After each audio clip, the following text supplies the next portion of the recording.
Hey guys, welcome back to MU Sports TV. This is where you get all the news concerning Manchester United. So it was a good outing this weekend as the Red Devils won against Chelsea at Old Trafford. Also for the under 21, they won against Liverpool 2-1. The under 18 won against Wolves 4-0, and the Manchester United women also got a point against the Arsenal at the Leigh Sports Village. So it was a good weekend for Manchester United in all perspective, both in the first team women and also the under 18 and the under 21.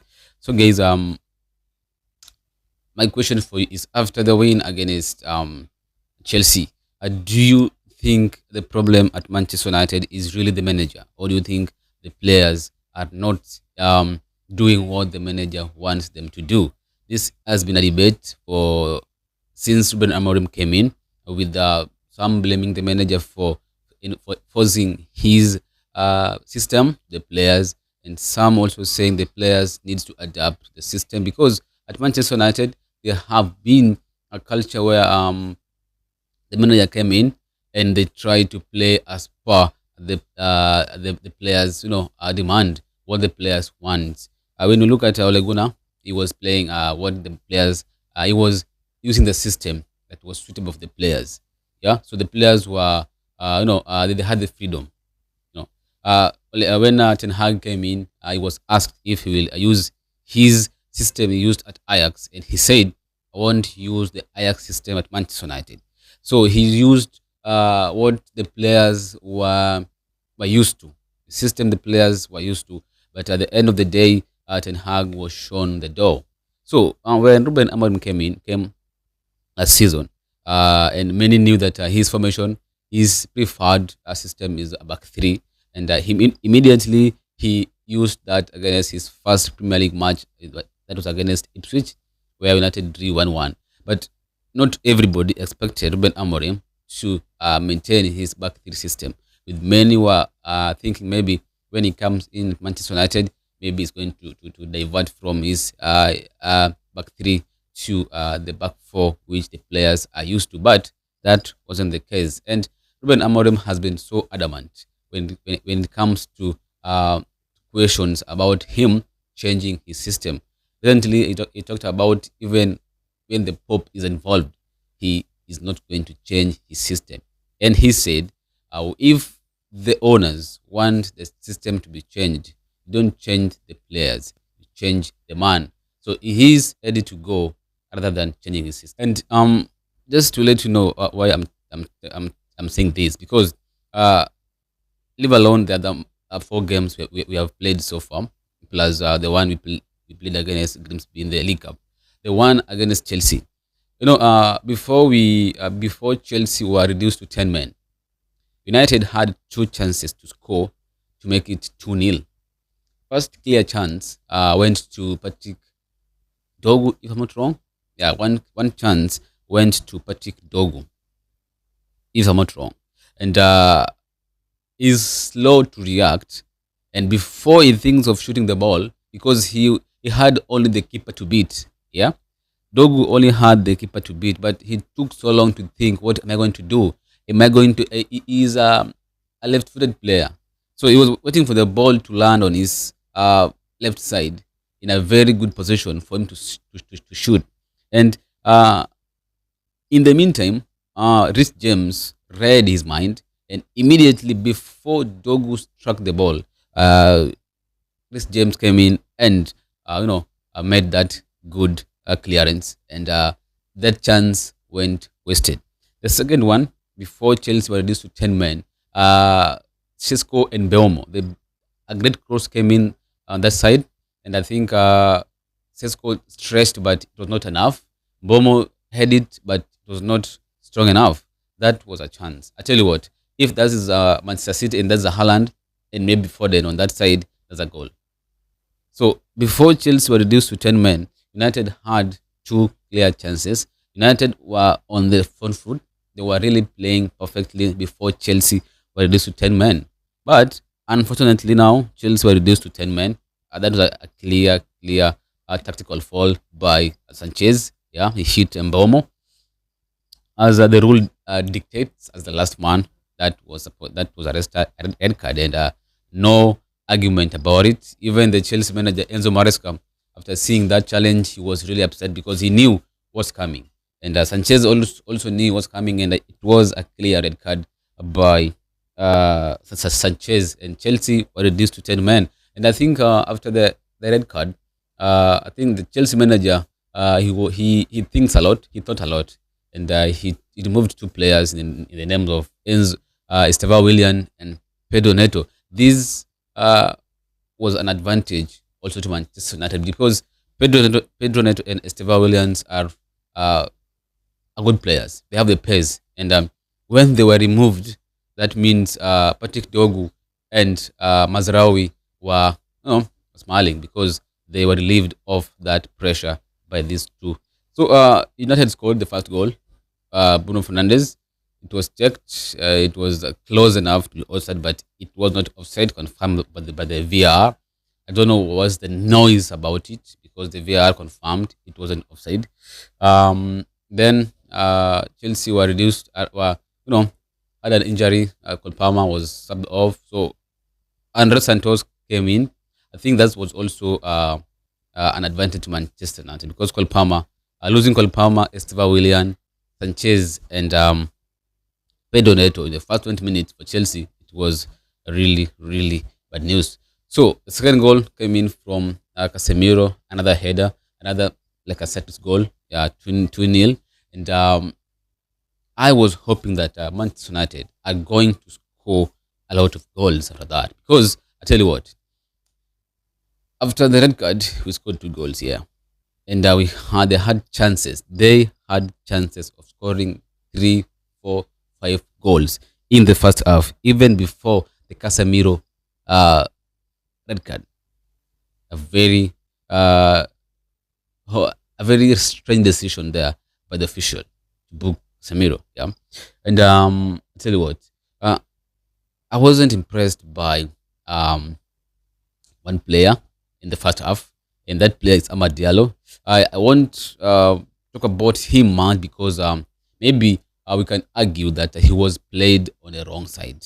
Amad Diallo is a left-footed player, and he was played as a left midfielder.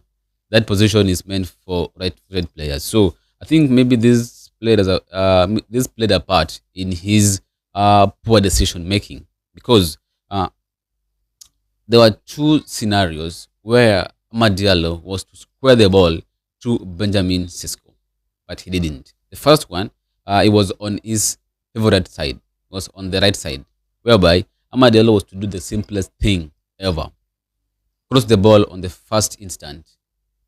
Sesko was on the line, just cross the ball. It reminds me of the Eze Gyökeres goal they scored against Forest. The first touch, first cross, and it was a goal. That was the thing that was what Amad Diallo was supposed to do. But Amad Diallo, it took like 2 minutes trying to take down his man. Yeah, it's like he's playing street football. So it took time, and Sesko was covered, and now the ball went out and was wasted. If he could have taken the ball at first shot, it could have been 3-0 because Sesko was there waiting for the ball.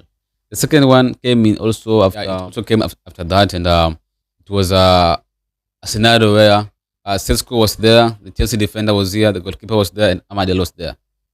The only thing Amad Diallo was supposed to do was just to square the ball. Benjamin Sesko, let him deal with it. It's a striker. Amad Diallo didn't. Took his time. As usual, it took his time waiting for the Chelsea players to come so he can take them all. He wants to take them, he dribble past them. So I think Amad Diallo needs to change.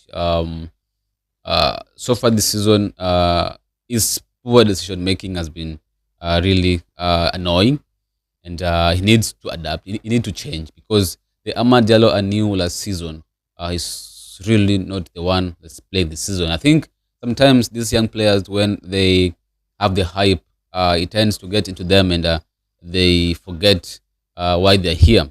And I hope this is not the scenario as far as Amad Diallo is concerned, because last season, as I said, he was one of the best players under Ruben Amorim. and we were hoping for something similar, even more than what we witnessed last season as far as he was concerned. And so far, after 5 games now, I'm not impressed by Amad Diallo, whether playing as a number 10, whether playing as a right wing back.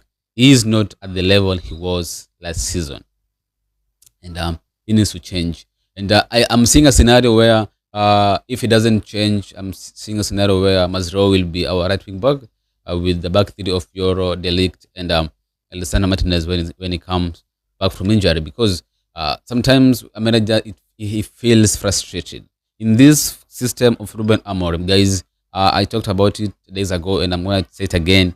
In this system of Ruben Amorim, the 3-4-3, 3-4-2-1, or 3-4-3 system, 3-5-2 system, the wing backs, are always crucial in this formation. Why? Because these wing backs they have three roles to play. One role, they act as they help in defense, yeah, they help in midfield, and they help in attack. So they move with the ball. They move with the ball. When the ball is in midfield, they are there. When the ball is in attack, they are there. They act as wingers. When the ball is up front, they act as wingers. When while defending, they act as the defenders now. This means that's what they call the wing backs. They're not right backs. They are all left back. They are not the full backs. Yeah, they are not full backs. Whereas they are the wing backs. You know, they act as wingers. They act as the supportive midfielders. They act as defenders as well. Sometimes I always see a scenario where we are left open in defense, and if I ask myself, we're supposed to be five while defending. While defending, we are playing 3-4-2-1. So while defending, the wing backs they drop back to make our back to make it a back five. See that when the ball is going up, they join the midfield to make it a midfield four. Mazraoui, rather Dogu, Bruno Fernandes, Casemiro, Amad Diallo, or Mazraoui. That is a midfield four. When attacking, they join Mbomo and Cunha. So it's a four players attacking. So it's a Dogu, Cunha, Mbomo, Amad. They join the attack. So they act as wingers. But this is in the case. We don't see this happening at all when it comes to Manchester United. And this is why people are not seeing the positive side of this formation yet. When you look at the Inter Milan, they've used the system, and you see players like Dumfries are always important. That's why Dumfries is always scoring goals, because he acts as a wing back. You can a wing back. You act as a wing. That means you are supposed to be scoring goals and assisting.